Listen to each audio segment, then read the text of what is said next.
I received the news of his death over a white push-button telephone in my house in that part of Manhattan known as Turtle Bay. There was a philodendron nearby. I am still not clear how I got here. There are no turtles. There is no bay. Perhaps I am the turtle, able to live simply anywhere, even underwater for short periods, with my home on my back. So I called my brother in Albany. He was about to turn 60. I was 52.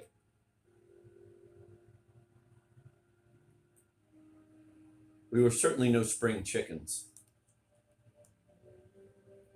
But Bernard still played the part of an older brother. It was he who got us our seats on Trans World Airlines and our car at the Indianapolis airport and our double room with twin beds at a Ramada Inn. The funeral itself, like the funerals of our parents and of so many other close relatives, was as blankly secular, as vacant of ideas about God or the afterlife, or even about Indianapolis, as our Ramada Inn. So my brother and I strapped ourselves into a jet-propelled airplane bound from New York City to Indianapolis. I sat on the aisle. Bernard took the window seat, since he was an atmospheric scientist, since clouds had so much more to say to him than they did to me. We were both over 6 feet tall. We still had most of our hair, which was brown. We had identical mustaches, duplicates of our late father's mustache. We were harmless looking. We were a couple of nice old Andy Gumps. There was an empty seat between us, which was spooky poetry. It could have been a seat for our sister Alice, whose age was halfway between mine and Bernard's. She wasn't in that seat and on her way to her beloved Uncle Alex's funeral, for she had died among strangers in New Jersey of cancer at the age of 41. Soap opera, she said to my brother and me one time, when discussing her own impending death. She would be leaving 4 young boys behind without any mother. Slapstick, she said. Hi-ho. She spent the last day of her life in a hospital. The doctors and nurses said she could smoke and drink as much as she pleased and eat whatever she pleased. My brother and I paid her a call. It was hard for her to breathe. She had been as tall as we were at one time, which was very embarrassing to her since she was a woman. Her posture had always been bad because of her embarrassment. Now she had a posture like a question mark. She coughed. She laughed. She made a couple of jokes, which I don't remember now. Then she sent us away. Don't look back, she said, so we didn't. She died at about the same time of day that Uncle Alex did, an hour or two after the sun went down. And hers would have been an unremarkable death statistically if it were not for one detail, which was this. Her healthy husband, James Carmalt Adams, the editor of a trade journal for purchasing agents, which he put together in a cubicle on Wall Street, had died 2 mornings before on, quote, the broker's, end of quote, special, the only train in American railroading history to hurl itself off an open drawbridge. Think of that. This really happened. Bernard and I did not tell Alice about what had happened to her husband, who was supposed to take full charge of the children after she died. But she found out about it anyway. An ambulatory female patient gave her a copy of the New York Daily News. The front page headline was about the dive of the train. Yes, and there was a list of the dead and missing inside. Since Alice had never received any religious instruction, and since she had led a blameless life, she never thought of her awful luck as being anything but accidents in a very busy place. Good for her. Exhaustion, yes, and deep money worries too made her say toward the end that she guessed that she wasn't really very good at life. Then again, neither were Laurel and Hardy. My brother and I had already taken over her household.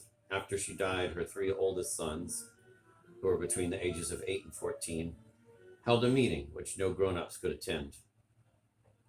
Then they came out and asked that we honor their only 2 requirements, that they remain together and that they keep their 2 dogs. The youngest child, who was not at the meeting, was a baby only a year old or so. From then on, the three oldest were raised by me and my wife, Jane Cox Vonnegut, along with our own three children on Cape Cod.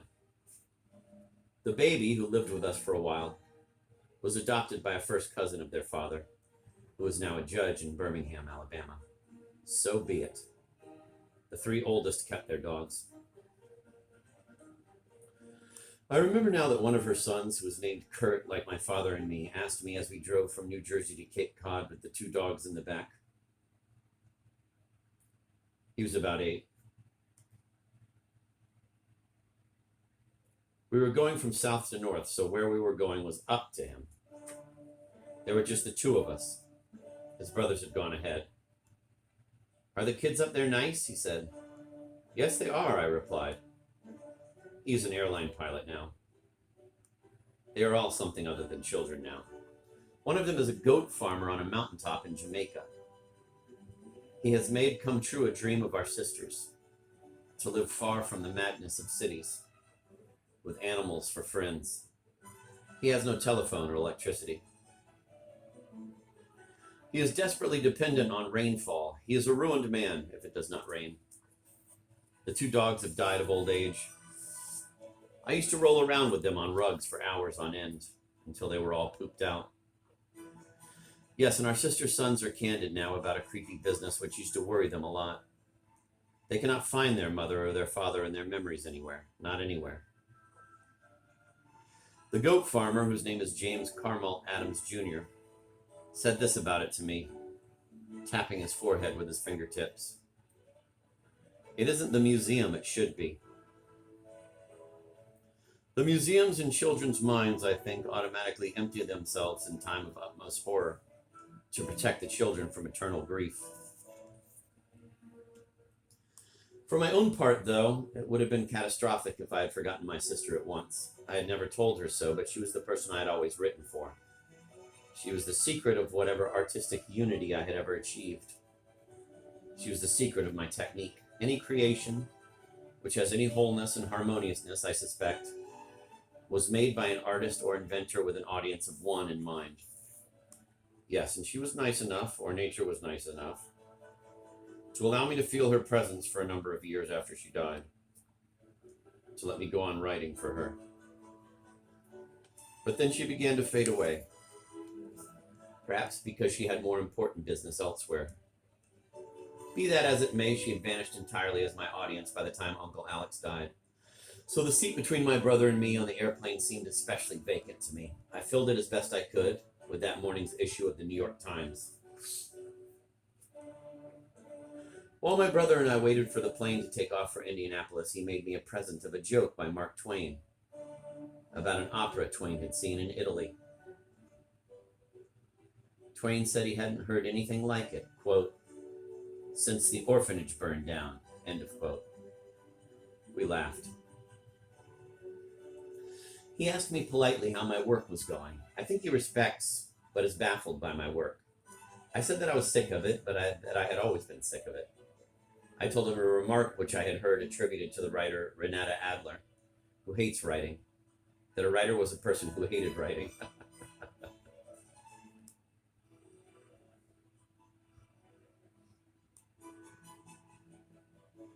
I told him, too, what my agent, Max Wilkinson, wrote to me after I complained again about what a disagreeable profession I had. This was it. Quote, "Dear Kurt, I never knew a blacksmith who was in love with his anvil." End of quote.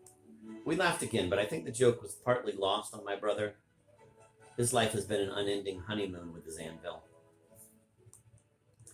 I told him that I had been going to operas recently and that the set for the first act of Tosca had looked exactly like the interior of Union Station in Indianapolis to me. While the actual opera was going on, I said I daydreamed about putting track numbers in the archways of the set and passing out bells and whistles to the orchestra and staging an opera about Indianapolis during the age of the Iron Horse. Quote, "People from our great-grandfather's generation would mingle with our own when we were young," end of quote, I said. Quote, "and all the generations in between, arrivals and departures would be announced. Uncle Alex would leave for his job as a spy in Baltimore. You would come home from your freshman year at MIT. There would be shoals of relatives," I said, watching the travelers come and go, and black men to carry the luggage and shine the shoes, end of quote. Every so often in my opera, I said, the stage would turn mud-colored with uniforms. That would be a war. And then it would clear up again. After the plane took off, my brother showed me a piece of scientific apparatus which he had brought along. It was a photoelectric cell connected to a small tape recorder. He aimed the electric eye at clouds. It perceived lightning flashes which were invisible to us in the dazzle of daytime. The secret flashes were recorded as clicks by the recorder. We could also hear the clicks as they happened on a tiny earphone. There's a hot one, my brother announced. He indicated a distant cumulus cloud, a seeming Pike's Peak of whipped cream. He let me listen to the clicks. There were 2 quick ones, then some silence, then 3 quick ones, then silence again. How far away is that cloud? I asked him. 100 miles maybe, he said. I thought it was beautiful that my big brother could detect secrets so simply from so far away. I lit a cigarette. Bernard doesn't smoke anymore because it is so important that he live a good while longer. He still has 2 little boys to raise. Yes, and while my big brother meditated about clouds, the mind I was given daydreamed the story in this book. It is about desolated cities and spiritual cannibalism and incest and loneliness and lovelessness and death and so on. It depicts myself and my beautiful sister as monsters and so on. This is only natural since I dreamed it on the way to a funeral. It is about this terribly old man in the ruins of Manhattan, you see, where almost everyone has been killed by a mysterious disease called, quote, the Green Death, end of quote. He lives there with his illiterate, rickety, pregnant little granddaughter, Melody.